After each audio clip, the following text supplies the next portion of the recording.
श्री 105 विजयमती माता जी की, जैन धर्म की जिनवानी माता की। गुणानां विस्तरं वक्षे स्वभावानां तथैव च पर्यायाणां विशेषेण नत्वा वीरं जिनेश्वरम्।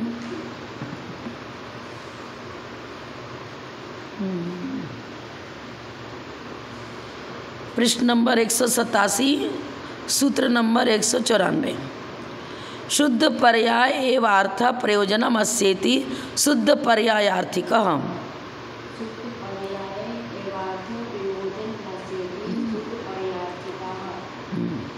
शुद्ध द्रव्य की पर्याय शुद्ध होती है। अब शुद्ध द्रव्य, त्रैकालिक शुद्ध द्रव्य और त्रैकालिक पर्याय कौन सी होती, किसकी? धर्म द्रव्य, अधर्म द्रव्य, आकाश द्रव्य, काल द्रव्य, शुद्ध जीव द्रव्य। अब उनकी पर्याय तो शुद्धि बनी रहेगी सिद्ध होने के बाद। तो परमाणु भी जब तक परमाणु पर्याय में है तब तक तो शुद्ध ही है ना। हाँ, तो पुद्गल द्रव्य की शुद्ध पर्याय क्या बनेगी? तो परमाणु। विशेषार्थ शुद्ध द्रव्य की पर्याय शुद्ध होती है। यदि द्रव्य शुद्ध है तो पर्याय भी शुद्ध होगी। जैसे अभी हम जीव द्रव्य हैं, संसारी जीव तो अशुद्ध है क्योंकि कीटकाल में सहित हैं, तो पर्याय भी अशुद्ध है। मनुष्य, तिर्यांश, देव, नार की सब पर्याय भी अशुद्ध है। अब ज्ञान का अच्छा उस समय ज्ञान है तो उसकी पर्याय भी अशुद्ध मानी जाती है। मत ज्ञान, शुद्ध ज्ञान, अवधि ज्ञान, मन परिज्ञान। केवल ज्ञान शुद्ध पर्याय है ज्ञान गुण की। तो शुद्ध द्रव्य की पर्याय शुद्ध होती है। धर्म द्रव्य, आकाश द्रव्य, काल द्रव्य, सिद्ध जीव द्रव्य और परमाणु रूप पुद्गल द्रव्य शुद्ध द्रव्य है। अतः इनकी पर्याय भी शुद्ध है। यदि द्रव्य शुद्ध है तो उसकी पर्याय भी शुद्ध रहेगी, जो शुद्ध पर्यायार्थिक नय का विषय है। शुद्ध पर्यायार्थिक नय के नित्य अनित्य की अपेक्षा दो भेद हैं, जिसका कथन सूत्र 62 और 60 में हो चुका है। अब पढ़ चुके हैं पर्यायार्थिक नय के 6 भेद, द्रव्यार्थिक नय के 10 भेद। उसमें शुद्ध पर्यायार्थिक नय के नित्य कौन सा बनेगा? जैसे सुमेरु पर्वत है, नंदीश्वर द्वीप है, कुलाचल पर्वत है, ये क्या है ना, कभी विघटित नहीं होते हैं तो नित्य हैं।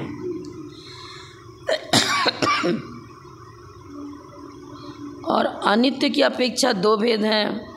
62 और 60 नंबर निकाल ही लेते हैं, कुछ गड़बड़ न हो जाए। सूत्र नंबर 62 निकाल के पहले से रखती हूँ। 62 कहाँ गया रे? ये कर्मोपाधि निरपेक्ष स्वभाव नित्य शुद्ध पर्यायार्थिको यथा सिद्ध पर्याय सदृशा शुद्ध संसारिणाम पर। यहाँ अलग विवक्षा दी है। हमने बताया सुमेरु पर्वत नित्य, सुमेरु पर्वत आदि की व्यंजन पर्याय तो नित्य है, लेकिन सुमेरु पर्वत आदि तो स्कंद है ना, परमाणु तो है नहीं। इसलिए मैंने कहा निकाल कर देखना चाहिए, क्योंकि ये शुद्ध पर्यायार्थिक नय की चर्चा कर रहे हैं।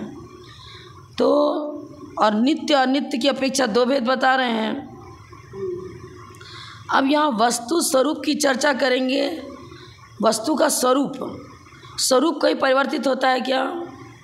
जीव का स्वरूप चेतना है, कभी चेतना बदल के अचेतन हो जाएगा क्या?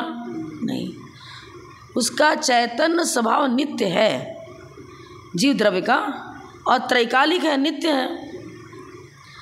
तो कर्मोपाधि निरपेक्ष,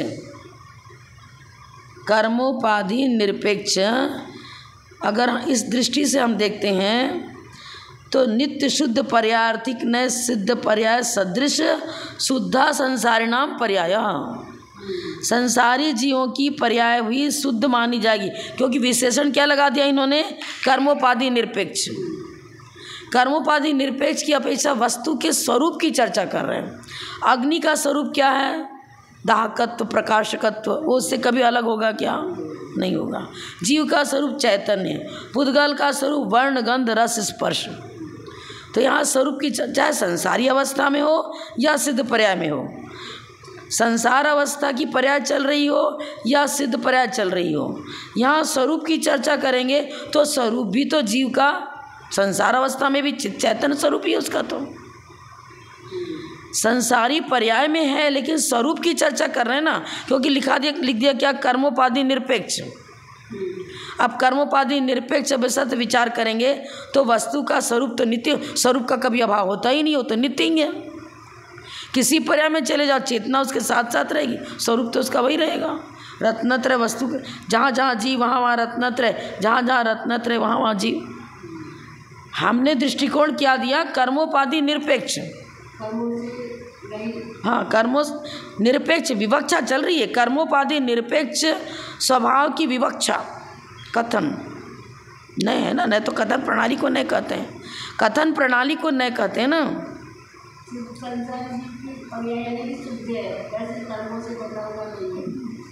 यहाँ पर क्या बता रहे हैं, शुद्ध पर्याय एवं कथन, शुद्ध पर्याय का कथन करना जिसका प्रयोजन है उसे शुद्ध पर्यायर्थिक नहीं कहते हैं। इसके दो भेद कर दिए, नित्य और अनित्य। अब नित्य में इन्होंने दिखा है संसारी जीवों की पर्याय सिद्ध समान शुद्ध है। अब शुद्ध है तो शुद्ध, तो शुद्धता उसकी उपादान तो उसका स्वरूपता वैसा ही है।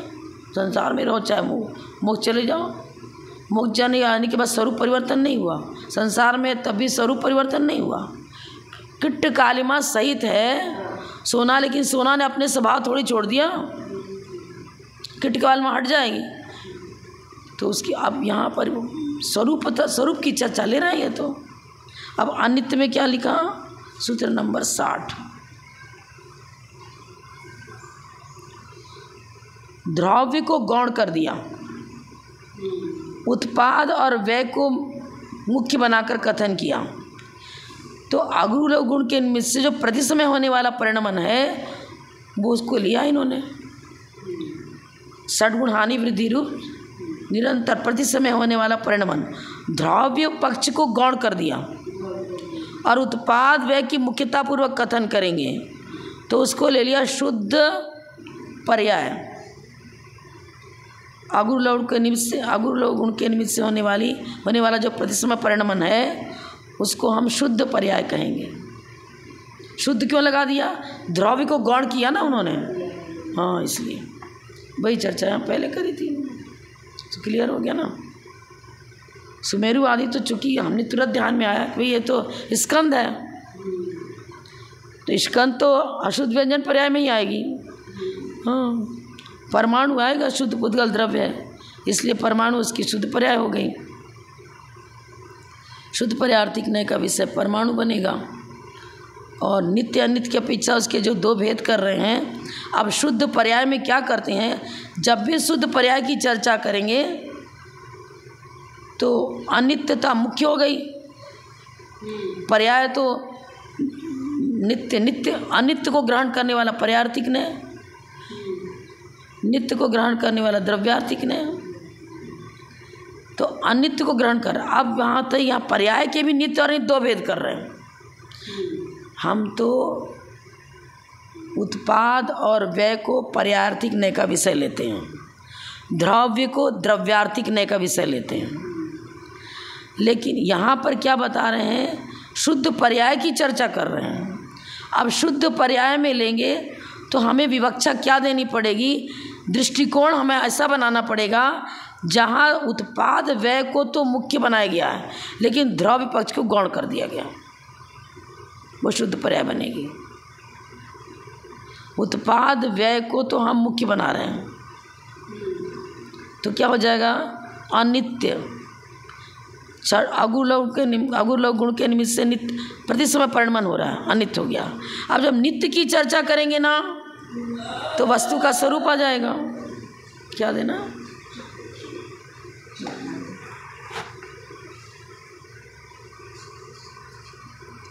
हाँ। अब यहाँ पर शुद्ध पर्यायर्थिक नय और अशुद्ध पर्याय, अनादि नित्य पर्यायर्थिक नय, कर्मोपाधि निरपेक्ष बराबर है, यही चीज़ में भी दिया। कर्मोपाधि निरपेक्ष शुद्ध पर्यायर्थिक नय होगा जीव द्रव्य की अपेक्षा से। जीव की चाहती तो कर्म की चर्चा करेंगे ना, तो कर्मोपाधि निरपेक्ष शुद्ध द्रव्यार्थिक नय से संसारी जीव हो या मुक्त जीव हो, कोई भी हो, हमारी दृष्टिकोण क्या, कर्म की चर्चा को हमने बिल्कुल गौण कर दिया, स्वरूप की चर्चा कर रहे हैं। तो वस्तु का स्वरूप तो रत्नत्र ही है, चित चैतन्य स्वरूप ही जीव है। उपयोगो जीव लक्षणम, ये लक्षण क्या संसारी के साथ घटित नहीं होगा क्या? मोक्ष मुक्त जीव हो या संसारी जीव हो, जीव का लक्षण क्या? उपयोगो जीव लक्षणम। उसी उपयोग लक्षण वाले शुद्ध लक्षण की चर्चा चल रही है, स्वरूप की चर्चा चल रही है। स्वरूप का कभी अभाव होता ही नहीं है, इसलिए वैसा हो गया वो। ठीक है, स्पष्ट हो गया ना अर्थ? अब क्या कर रहे हैं आगे? अशुद्ध पर्याय एवं अर्थ प्रयोजनम अस्येति इति अशुद्ध पर्यायार्थिकम।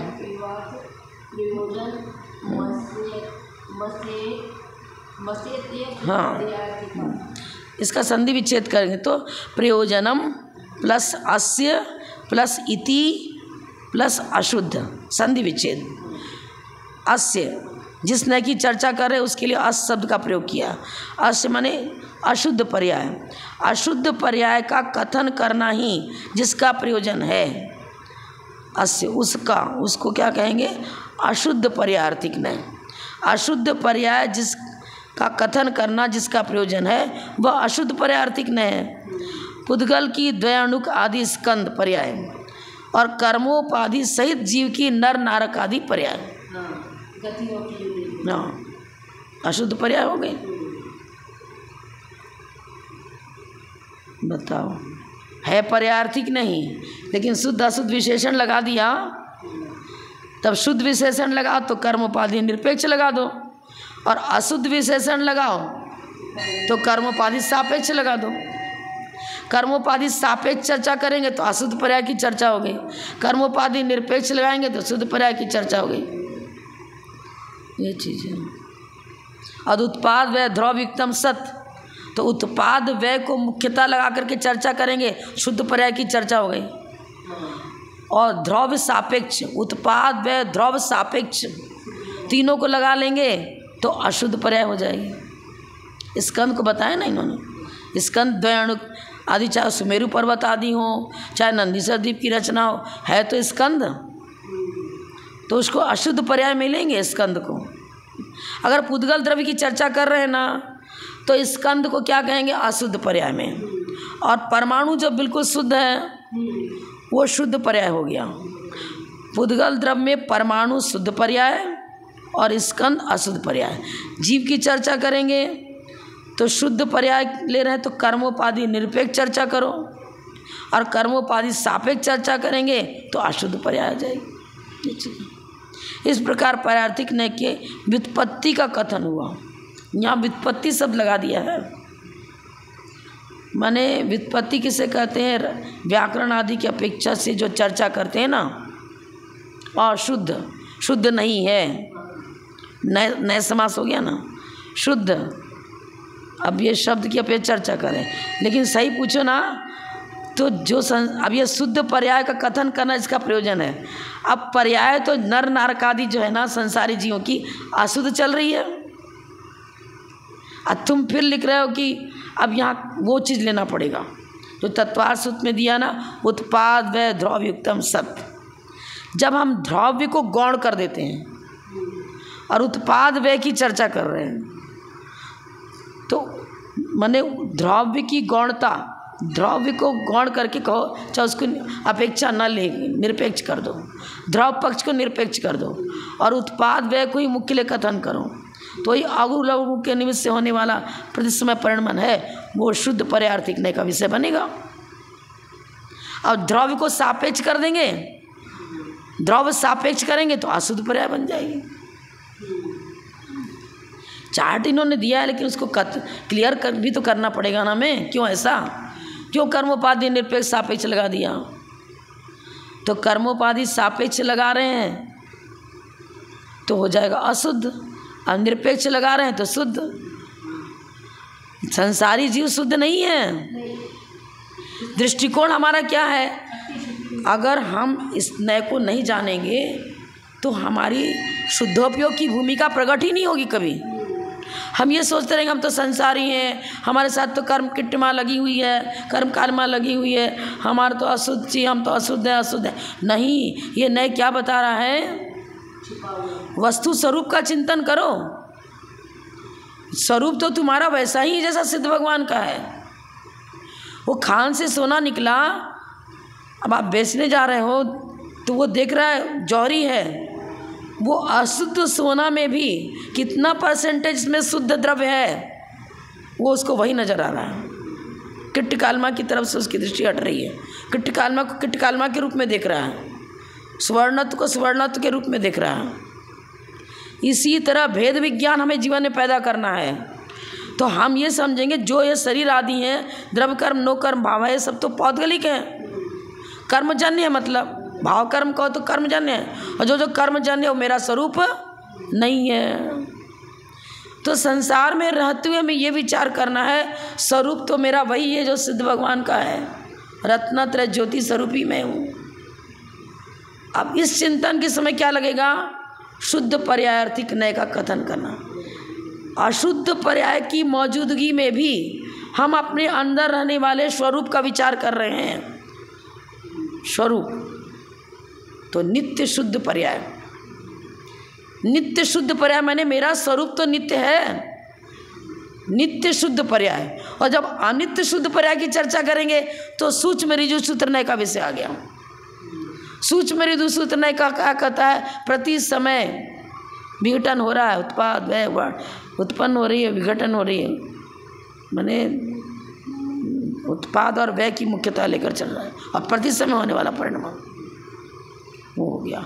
अनित्य लेंगे तो क्या लेंगे, प्रति सूक्ष्म ऋजु सूत्र नय का विषय, और नित्य लेंगे तो वस्तु का स्वरूप, कर्मोपाधि निरपेक्ष, ये चीज़। आगे इस नय को पढ़ने तो क्यों, अगर इसको नहीं जानेंगे तो कभी हम शुद्धोपयोग की भूमिका में पहुंच ही नहीं पाएंगे। हम तो मनुष्य हैं, हम तो मुनि हैं, हम तो आरिका हैं, हम तो आचार्य हैं। अरे कहाँ है, तो कर्म, सब कर्मजन उपाधियाँ हैं, ये तो उपाधियाँ हैं। सिद्ध भगवान में भी जो सिद्ध पर्याय लगा रहे हैं ना, वो सिद्ध पर्याय इसलिए लगा रहे हैं कि पहले कर्म सहित थे, अब कर्म रहित हो गए। आठों कर्मों से रहित होने के बाद जो जीव की पर्याय प्रकट होती है, इससे सिद्ध पर्याय कहते हैं। लेकिन अब इसकी और दृष्टि से विचार करें तो यहाँ तो शुद्ध पर्याय संसार में भी घटित कर रहे हैं और मुक्त में भी घटित कर रहे हैं। क्यों? स्वरूप जैसा संसार अवस्था में था वैसा ही स्वरूप सिद्ध पर्याय में है। किट्टकाल में हट गई, आनुषंगिक जो बाहरी खर्चा था वो हट गया, कर्म सहित थे तब कर्म काल में हटा दी, स्वरूप परिवर्तन नहीं हुआ। स्वरूप तो संसार अवस्था में भी जहाँ जहाँ जीव वहाँ वहाँ रत्नत्रय, जहाँ जहाँ रत्नत्रय वहाँ जीव स्वरूप से, ये स्वरूप तो संसार अवस्था में भी स्वरूप ऐसा ही रहा और मुक्त अवस्था में वैसा ही रहा। लेकिन प्रगट अप्रगट की चर्चा करेंगे तो किट्टकाल में सही था तो प्रगट नहीं हुआ, किट्टकाल में रहित हो गया तो प्रगट हो गया, ये चीज़। अब आगे नैगम नय की चर्चा करें। 196 नंबर सूत्र, नैकम गच्छतीति निगमः निगमो विकल्पस् तत्र भवो नैगमः।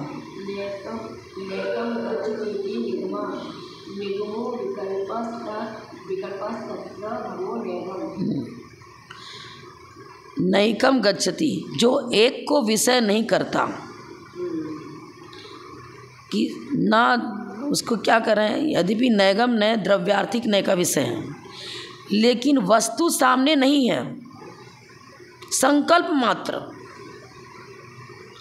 वो प्रस्थ, उसके कोई पूछता तुम कहाँ जा रहे हो, मैं प्रस्थ लाने जा रहा हूँ, ग्रंथ में यही आ रहा ना। क्या कर रहे हो, रसोई बनाने जा रहा, अरे रसोई अभी कहाँ रहा, क्या कर रहे हो, रसोई बना रहा हूँ, अरे कहाँ बना रहे हो, अभी तो विचार किया, तैयारियाँ कर रहे हो, इकट्ठा कर रहे हो सामान। संकल्प मात्र ग्राही हो गया ना। निगमो विकल्प, विकल्प कहो चाहे संकल्प कहो, संकल्प मात्र ग्राही तत्र भवो नैगम, जो विकल्प मात्र को ग्रहण करता है उसे ही हम संकल्प मात्र ग्राही को नैगम नय कहते हैं। न एकम गच्छति, जो एक को प्राप्त नहीं होता अर्थात अनेक को प्राप्त होता है वह निगम है। निगम का अर्थ विकल्प है, जो विकल्प को ग्रहण करे वह नैगम नय है। सूत्र 41 में इसकी चर्चा करी है। उन्होंने ये कहा कि वस्तु तो सामने है नहीं, अभी प्रश्न तो है नहीं, उसके मन में रचना चल रही है कि हम मुझे लकड़ी लानी है, काटनी है, फिर उसको प्रस्थ का आकार देना है, पात्र बनाना है। तो उसी की चर्चा करते हैं, उसी को दिमाग में रखे, विचारों की मुख्यता दे रहा है। संकल्प आपने क्या किया, संकल्प क्या क्या मैंने समझ सीकर जाना है। तो अब वही मस्तिष्क में चल रहा है, वो नैगम्य का विषय बन गया। उसके मस्तिष्क में वो सम्यक शिखर का चित्र ही नज़र आ रहा है, वही दृश्य नज़र आ रहा है। भले अभी ट्रेन में बैठा है, लेकिन ट्रेन में बैठा कोई पूछ रहा है क्या कर रहे हो, अरे मैं सम्यक शिखर जा रहा हूँ। कहाँ जा रहे हो, तो ट्रेन में बैठे हो। सम्यक शिखर की तो भूमि नहीं आई, अभी तो वो नगर ही नहीं आया, मधुबन ही नहीं आया, वंदना कहाँ कर रहे हो। हाँ हाँ, किसी एक को ग्रहण नहीं कर रहा है ना। वो ये भी नहीं सोच रहा है कि अभी तो मैं नगर से निकला हूँ वन प्रांत जाने के लिए, फिर कहाँ पर लकड़ी मिलेगी, कहाँ क्या मिलेगा, कौन सा पेड़ क्या क्या। वो तो बस ये जान रहा है कि क्या करना क्या है, कार्य की ओर दृष्टि है। अभी कार्य कारण भाव में भेद विवक्षा नहीं चल रही है, भेद विवक्षा नहीं चल रही है। वो तो अभेद रूप में बस संकल्प मात्र को ग्रहण कर रहा है। जब तो इसके भूत नैगम्य, वर्तमान नैगम्य, भावी नैगम्य, नैगम्य बड़ा उपकारी है। ये तो आप गर्भ कल्याण कारक नहीं चढ़ा सकते, असंयमी है वो तो। अब नैगम्य ने क्या किया, अरे उस जन्म कल्याणक के समय भी ये चरम शरीर ही है, यही इस भाव में तीर्थंकर बनने वाले हैं। वो तीर्थंकरत्व तो उसमें नजर आ रहा है उस जीव के अंदर। तो भावी नैगम्य की वजह से पूजा कर रहा है, सिद्ध परमेश्वरी हो गए। अब तो अरहंत है नहीं, पार्श्वनाथ है नहीं, तो फिर कैसे आप पार्श्वनाथ की पूजा करो। तो पार्श्वनाथ की पर्याय में है ही नहीं, अभी तो सिद्ध बन गए। हाँ, तो भूत नैगम्य की अपेक्षा से पहले ये पार्श्वनाथ भगवान थे, और यही पार्श्वनाथ भगवान आगे सिद्ध अवस्था को प्राप्त किए। तो भूत नैगम्य की अपेक्षा से हाँ आया था ना। दीपावली तो चली गई, जब तिथि आती है अमावस्या, कार्तिक कृष्ण अमावस्या, तो आज भगवान महावीर मोक्ष गए थे। आज कहाँ गए, कब के चले गए, पर तिथि वही मान रहे ना। हाँ, भूत नैगम्य की अपेक्षा से निकाल के देखना है तो देख लो आप। सूत्र 41 इसके भेदवा कथन 64 और 67 में किया। 41, 64, 67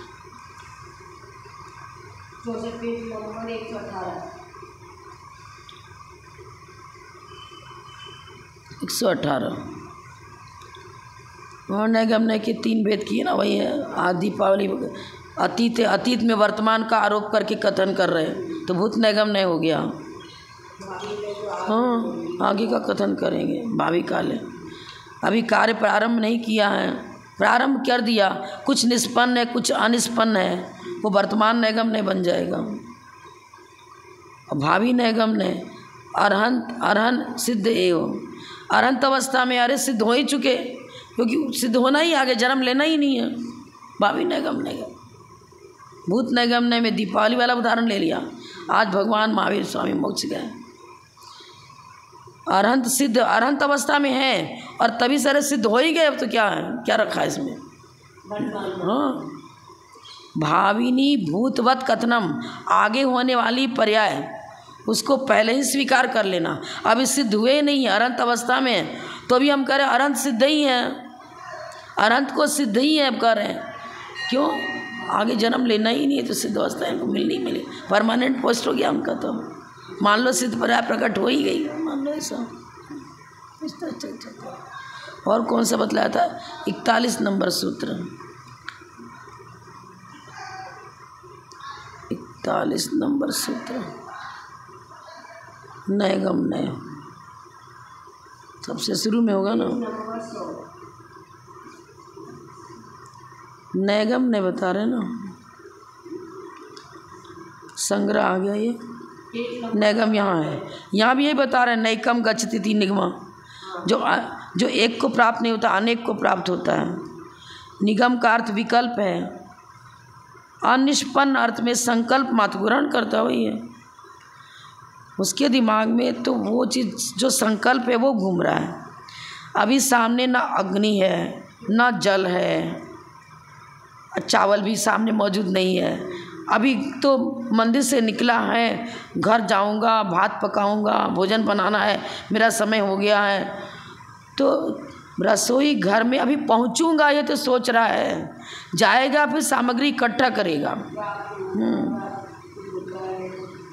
है नहीं, द्रव्य सामने कुछ भी मौजूद नहीं है। सामने ना लकड़ी है, सामने अभी जंगल भी नहीं जहाँ से लकड़ी काटना, वो भी नहीं पहुँचा। मन में संकल्प कर रहा है मुझे ये कार्य करना है, बस इतना ही है। भेद सहित सब पर्यायों को अपनी जाति के अविरोध द्वारा एक मानकर सामान्य से सबको ग्रहण करने वाला नय संग्रहणय में आ जाएगा। ये तो संग्रहणय में तो अनेक चल रहा है, अनेक को एक रूप में ग्रहण कर रहा है ना। भेद सहित सही पर्यायों को अविरोध रूप से एक ग्रहण कर रहा है। भात पका रहा, उस समय भात पर्याय सन्निहित नहीं है। भात के लिए किए गए व्यापार में भात का प्रयोग किया जा रहा है, ये चीज़ अनिष्पन्न है। अनिष्पन्न अर्थ के अवलंबन से संकल्प मात्र को विषय करता है, वह सब नैगम्य है। विचारों में उसके संकल्प जो निर्णय लिया है, उस निर्णय की अपेक्षा से सारी चर्चा चल रही है, तभी उसके भेद कर दिए भूत, वर्तमान और भावी। अभेद रूपतया वस्तु जातम संग्रहणातीति संग्रह 188 पृष्ठ। अभेद रूपतया वस्तु जातम संग्रहणातीति संग्रह। आम, कई प्रकार के आम रखे हुए हैं, लेकिन सबको आम ही तो कह रहे हैं ना, अभेद रूप से। एक केंद्रीय जाति में अनेक भेद हैं, कोई वनस्पति, पृथ्वी का है, जल का, अग्नि का है, वायु का है, पर एक केंद्रीय कहने से अभेद रूप में सभी का ग्रहण हो गया। भेद है उनमें, लेकिन संग्रह न्याय क्या करेगा? अभेद रूप में। जो नए अभेद रूप से संपूर्ण वस्तु समूह को विषय करता है, वह संग्रह है। सरल ही है तो। संग्रहेण, आगे संग्रहेण गृहीतार्थस्य भेद रूपतया वस्तु व्यवह्रियते इति व्यवहार।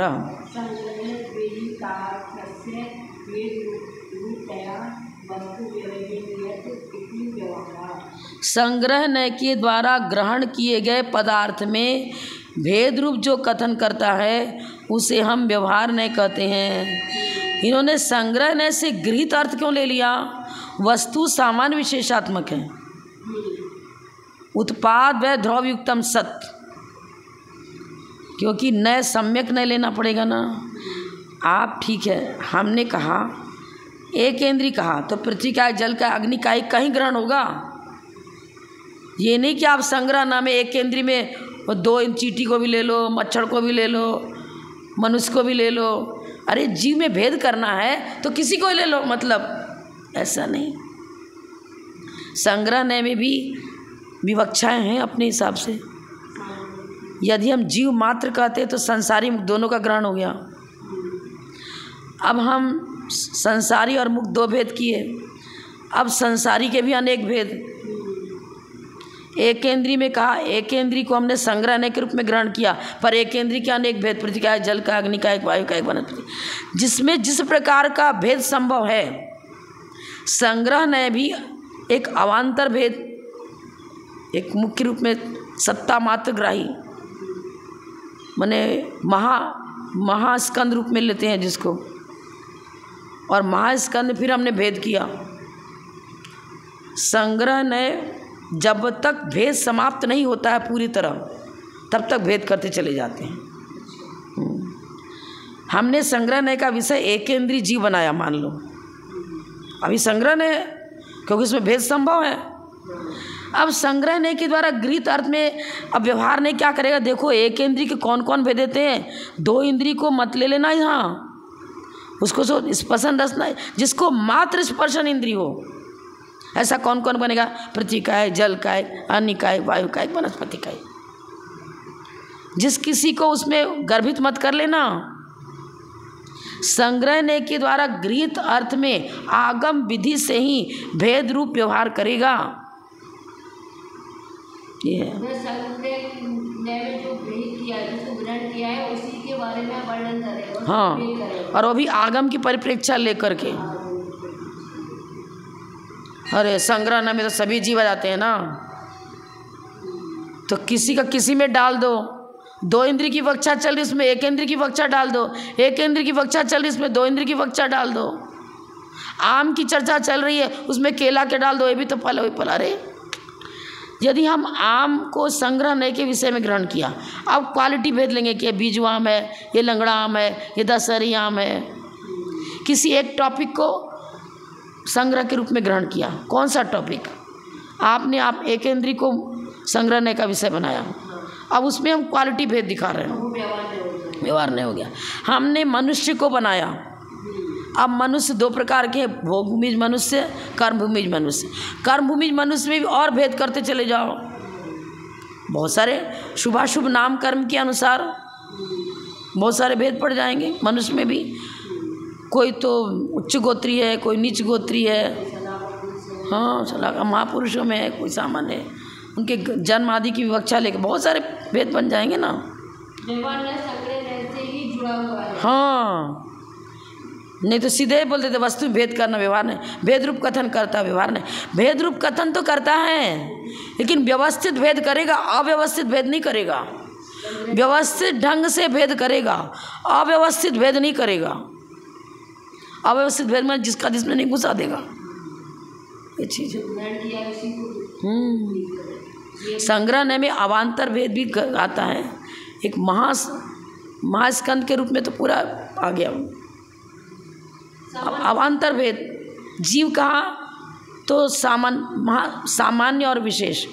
महासामान्य की अपेक्षा से जीव कहा तो सभी जीवों को ग्रहण हो गया। द्रव्य कहा तो सभी द्रव्य को ग्रहण हो गया। और ले लो, द्रव्य कहा सभी द्रव्य को ग्रहण हो गया। अब द्रव्य में हमने जीव द्रव्य की चर्चा करी, अवान्तर भेद हो गया, सभी द्रव्य को ग्रहण नहीं करे। अब संग्रह नय का विषय हमने मात्र जीव को बनाया, अवान्तर भेद। अब जीव कितने प्रकार का है, भेद करते जाओ करते जाओ। इसमें भी 2 भेद कर देंगे, सामान्य विशेष। हाँ इसी अपेक्षा। हाँ, जब तक भेद करना समाप्त नहीं होता है तब तक व्यवहार ने अपना कार्य करता रहेगा। पूर्ववर्ती को संग्रह बनाएगा, पूर्ववर्ती को संग्रह बनाएगा, फिर उससे संबंधित उसमें जैसे आगम में बताया है उसी प्रकार से भेद देता चला जाएगा। पूर्ववर्ती को संग्रह बनाएंगे ना, जैसे हमने फलों की चर्चा करी तो फल की चर्चा विवक्षित हो गई। फल अनेक प्रकार के होते हैं, तो फल कहने से संग्रह नय का विषय आ गया। अब फल कितने प्रकार का होता है, उसकी क्वालिटी कितनी है, अब उसमें व्यवहार नहीं आ जाएगा।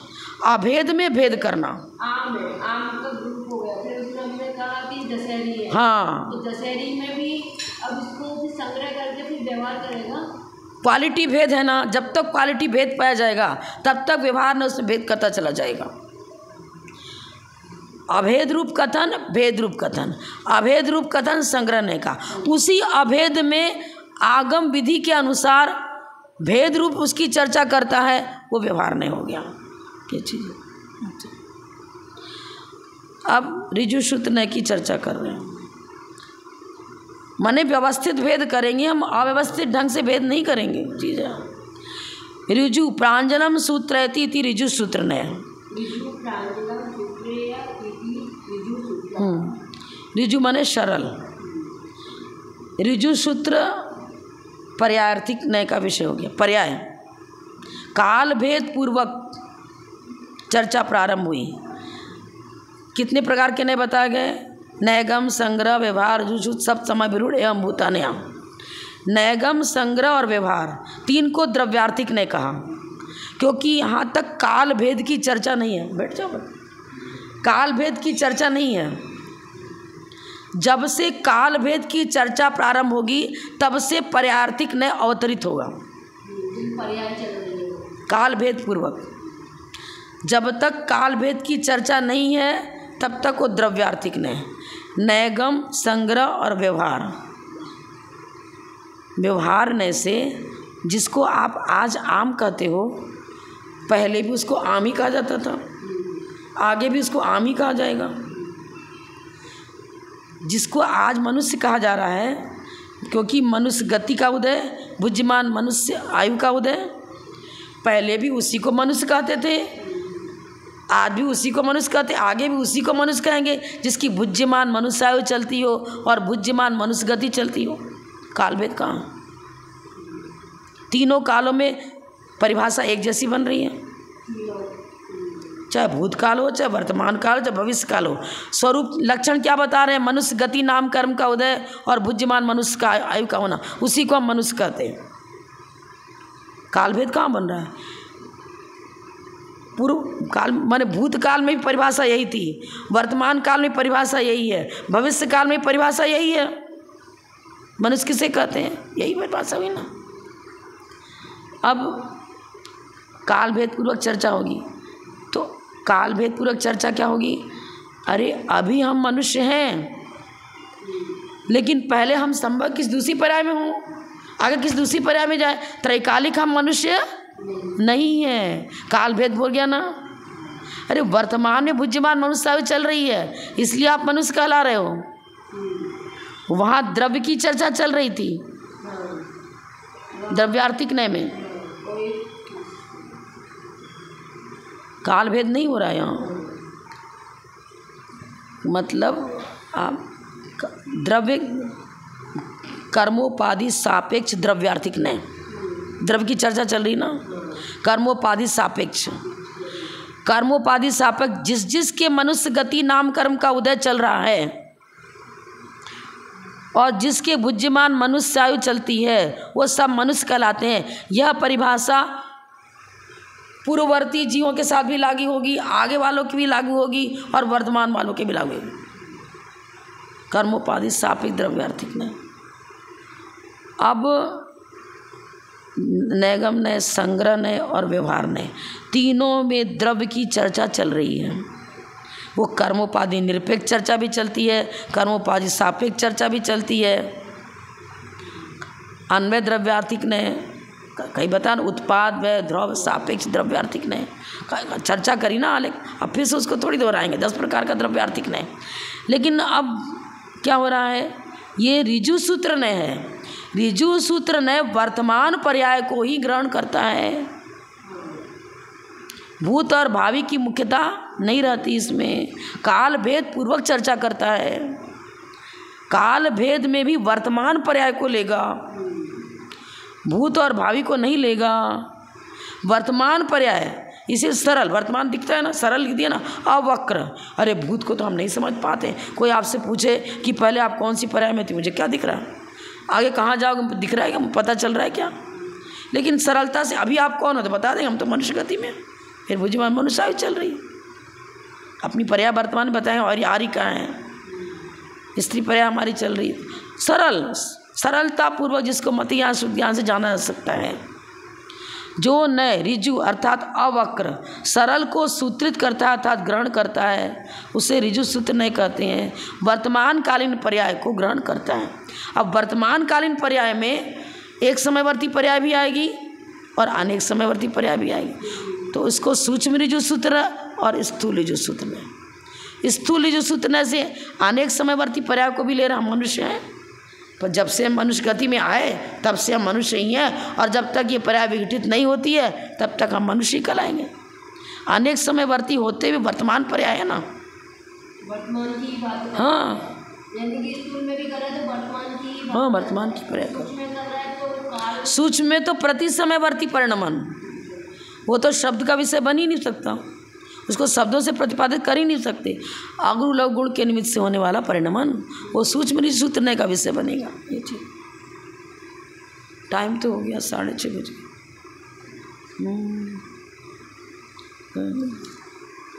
चार्ट दे करके मैंने जो इसमें